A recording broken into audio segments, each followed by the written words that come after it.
What is going on, YouTube? You got your boy Anthony here today, and today what I want to be talking about is these cards that are absolutely amazing in your main deck, of course. And then you got these three cards back here that are amazing in your side. Three cards that I think are extremely viable in this meta, and cards that can potentially be really annoying to deal with. Especially because nobody's running them, such as Breaker in the main deck anymore. Nobody's maining Breaker no more because of Denko Seka. But let me tell you guys something here. There's been times where we all said, shit, I wish I had something. I wish I had a monster right now that pops spells and traps, besides like a dragon or something. Because in some situations you don't have that access to go into your to go and be like, okay, send dragon, pop one back row, send the vanities, get that shit out of here. Some people don't have that option. So for those people that don't have that option, like for example in necroz, you if necroz decided to main breaker over denko seka, because let me explain something to you guys. Denko Seka is good in its own right, but so is Breaker. Breaker is also good in its own right. Breaker makes MST count go from 3 to 6. If you're deciding to main 3 Breaker or 2, whether it's 2 or 3, you're still making your MST count go from 4 to 5 to 6. Doesn't matter. That's still extremely good. Now, yes, note, Breaker and Denko are both dead draws at times. That's not a surprise. Yes, you're wasting a normal summon to summon either one of them. It's not a surprise. But when you're faced against 3 or 4 back row, knowing that if you summon your Manju or Senju to get your search is going to get negated or stopped, and or vanities will be flipped on the kaleidoscope, that's all happened to us every now and then. So why even risk that? Why even risk that happening when you clearly can just main something as good as Breaker? And maybe if you wanted main one Breaker, one Denko Seka, it doesn't matter. Realistically, it just doesn't matter. I know a lot of people's preferences. I'd rather have Denko Seka. Guess what, guys?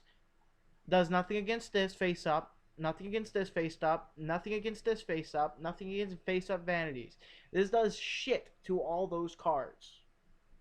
Whereas to Breaker gets rid of all those problem cards. Yes, you're wasting your normal summon, but it's not that bad. But anyway, we're gonna move on from the Breaker discussion now. We're gonna go to Spell Fragrance.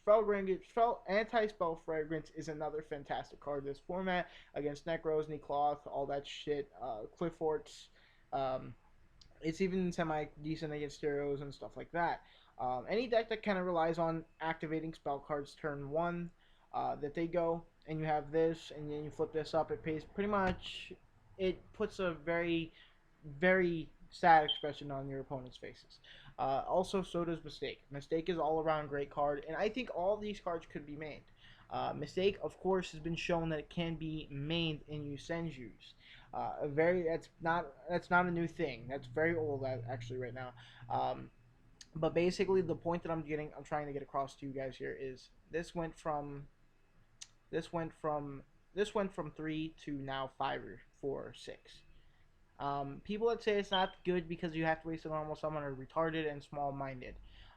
In certain games, you're gonna wish you had Breaker instead of Denko, because you're gonna sit there, oh, give me something, give me an MST. Shit, I drew a Denko. Where if that was a Breaker, guess what? You're happy as shit right now, and it's fantastic. It really is. It's an amazing card. Just because you have to waste a normal summon doesn't mean nothing. Um, Another great card is also a Mask of Restrict, shuts down Necros as well because they can't tribute, which means they can't use their Kaleidoscope or anything like that. So that's also a relatively very strong card against Necros as well. Also shuts them down pretty simply and really strong. Like, it's a simple card and it's simple to the point. Can't tribute. So that's another amazing card. But like I said, guys, this is all up for discussion.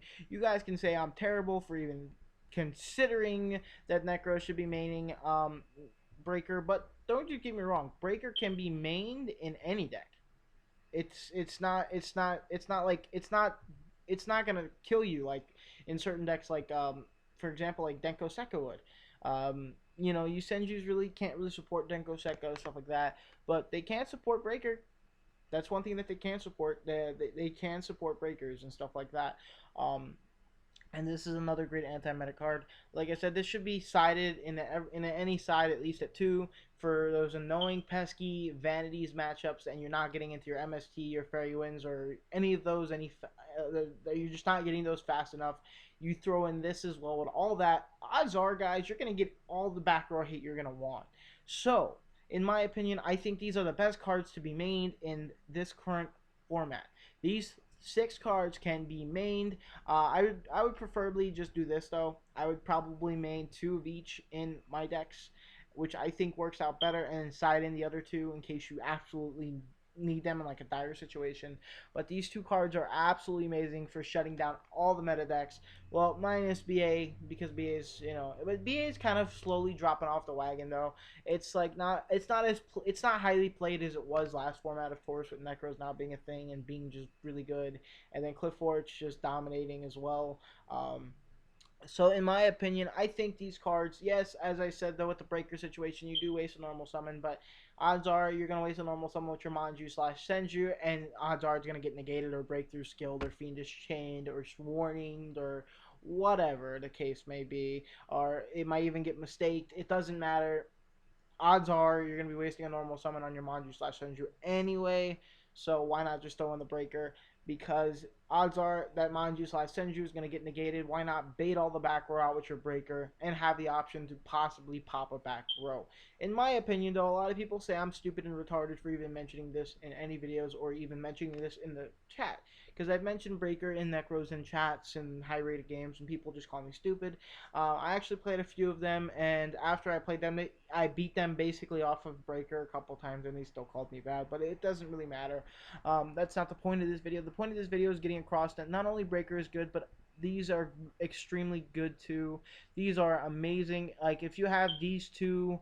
If you have these 2 all ready to go turn 1, then you should be set for a scoop phase your opponent has, unless they have an MST or even a double MST or anything of that matter, or a Fairy Wind. But these are also good cards to be sided out game 2, considering your opponent will be expecting them, and they're going to be siding in heavily with Fairy Winds and stuff like that. So if you guys are smart, and if you guys like to win, I suggest, and if you hate vanities, I suggest you start maining Breaker the Magical Warrior, as he is one of the best tech cards I can think of this format, especially with vanities being at 3, and stuff like Anti-Spell, Fragrance, Mistake, and Mask Restrict being at 3. So anyway, I hope you guys all enjoyed this video. This is your boy Anthony, and I'll be signing out for the night. Have a nice night, guys. Peace.